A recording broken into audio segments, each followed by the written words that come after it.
University के professor Rahman और professor अस्कारी ने अपनी जनवरी 2010 की एक रिसर्च में पाया कि दुनिया में मुस्लिम्स और इस्लामिक कंट्रीज से ज्यादा non Islamic countries Islamic principles और एथिक्स को फॉलो करते हैं।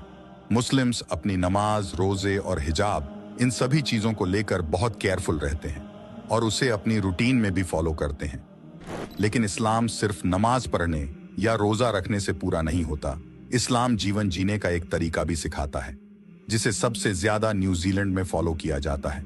दूसरे स्थान पर लक्समबर्ग और तीसरे पर आयरलैंड आता है। चौंकाने वाली बात तो यह है कि मलेशिया 38 पोजीशन पर आता है और सऊदी अरब 131वें नंबर पर। रिसर्च के दौरान एक चाइनीज बिजनेसमैन बताते हैं कि मुस्लिम बिजनेसमैन उनके पास 2 नंबर नकली आइटम्स पर किसी फला फेमस कंपनी का लोगो लगाने का ऑर्डर लेकर आते हैं और खाना खाने के लिए वह ये कहकर मना करते हैं कि ये हलाल नहीं है, इसलिए मैं इसे नहीं खाऊंगा। अब आप सोचिए, क्या 2 नंबर नकली सामान बेचना हलाल है?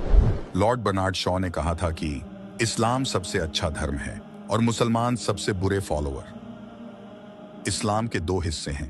पहला हिस्सा है ईमान। ईमान परवरदिगार पर उसके बंदे का फेथ है। जो चीजें इस्लाम में बताई गई हैं उन्हें फॉलो करना, जैसे नमाज की पाबंदगी करना, और जिन चीजों की इस्लाम में मनाही है उनसे हर हाल में दूर रहना। यह है ईमान। और इस्लाम का दूसरा हिस्सा है एहसान। एहसान परवरदिगार के एक बंदे से उसके दूसरे बंदे के बीच की डीलिंग्स की बात है, जो सही सोशल नॉर्म्स को फॉलो करने से समझ आता है, जैसे किसी का हक नहीं मारना, झूठ नहीं बोलना, गलत काम नहीं करना, अपने काम में जस्ट रहना, जो कि नामी मुस्लिम देशों में नहीं हो रहा है। लोग अपनी रोजे, नमाज या यूं कहें कि अपने ईमान के बारे में तो कॉन्शियस हैं और उसे फॉलो भी कर रहे हैं, लेकिन जहां बात समाज में, अपने काम में, लोगों से फाइनेंशियल डीलिंग में किसी दूसरे का हक मारने की आती है, वहां मियां भाई बिल्कुल नहीं सोचते। टोपी लगाकर, दाढ़ी रखकर गलत काम करते चले जाते हैं।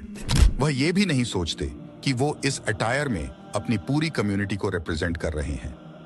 अगर इस्लाम के दोनों हिस्से साथ में फॉलो नहीं किए जाते हैं तो इस्लाम अधूरा रह जाता है और मुसलमान का जो असल मतलब है, मुसलसल ईमान, वो भी नहीं रह जाता है।